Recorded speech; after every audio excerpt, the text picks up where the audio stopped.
गुरु पूर्णिमा धम्म चक्र पतनाय दिवस के पावन अवसर पर टाइम्स ऑफ गाजीपुर के तरफ से सभी दर्शकों को हार्दिक शुभकामनाएं और एवं मंगल कामना करता हूं। गुरु पूर्णिमा के अवसर पर मैं थोड़ा सा चर्चा करना चाहूँगा। गुरु पूर्णिमा के अवसर पर गुरु पूर्णिमा भगवान बुद्ध के ज़माने से यह पूजा शुरू हुआ था। मैं आपको बता दूं कि भगवान बुद्ध को जब बोध गया में ज्ञान को प्राप्ति हुई और ज्ञान प्राप्त होने के बाद उन्होंने यह सोचा कि यह ज्ञान किसको दिया जाए और अति आवश्यक यह ज्ञान किसको ज़रूरत है, इस ज्ञान को कौन से लोग समझ पाएंगे। ऐसा उन्होंने विचार किया और मंथन किया। विचार और मंथन करने के बाद उन्हें इस बात का आभास हुआ कि हमारे साथ जो 5 शिष्य थे जो ज्ञान की प्राप्ति के लिए वो बहुत ही लालायित थे और उन्हें ज्ञान की ज़रूरत है। इसलिए उन्होंने उन शिष्यों को खोजते हुए सारनाथ यानी ऋषिपत्तन पहुँचे। आज के समय में उस स्थान का नाम सारनाथ रखा गया है। सारनाथ जब आप जाएंगे तो वहाँ देखेंगे एक बहुत ही बड़ा स्तूप जो चौखंडी स्तूप कहा जाता है और कुछ लोग सीता रसोईया भी कहते हैं। उसी स्थान पर पंचवर्गीय भिक्षुओं से मुलाकात हुआ था। भगवान बुद्ध को देखने के बाद पंचवर्गीय भिक्षुओं ने अपने मन में थोड़ी सी अलग भाव सोचते हैं और कहते हैं कि वो आएंगे तो उनका सेवा सत्कार और मान सम्मान नहीं किया जाएगा।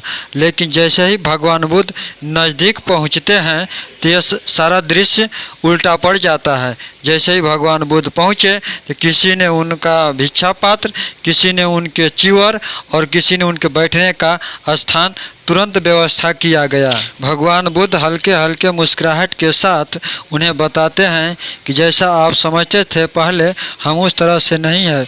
अब मुझे पूरे ज्ञान का बोध हो चुका है, मुझे ज्ञान प्राप्ति हो चुकी है और उस ज्ञान को मैं आप सबको बताना चाहता हूँ। फिर वहाँ से लोग आगे बढ़ते हैं और जहाँ पर आप देखते हैं जहाँ खंडहर है सारनाथ का, उस स्थान पर पहुँचते हैं। वहाँ पर बोधि स्तूप को आप देखेंगे।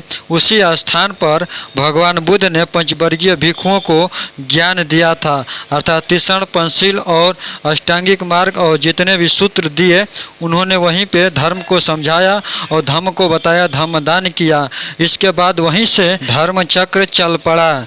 उसी धम्म चक्र के तब से इस पूर्णिमा को गुरु पूर्णिमा के रूप में जाना गया और आज तक गुरु पूर्णिमा के रूप में इस पूर्णिमा के दिन पूजा होता आ रहा है। इन्हीं सूत्रों को जनमानस में फैलाने के लिए सम्राट अशोक ने 8 तीली वाला चक्र, 24 तीली वाला चक्र और 32 तीली वाला चक्र बनवा करके आम जनमानस में लगवाए और 24 तीली वाला चक्र सारनाथ की खुदाई से प्राप्त किया गया, जो आज के समय में वहीं सारनाथ म्यूजियम में रखा गया है।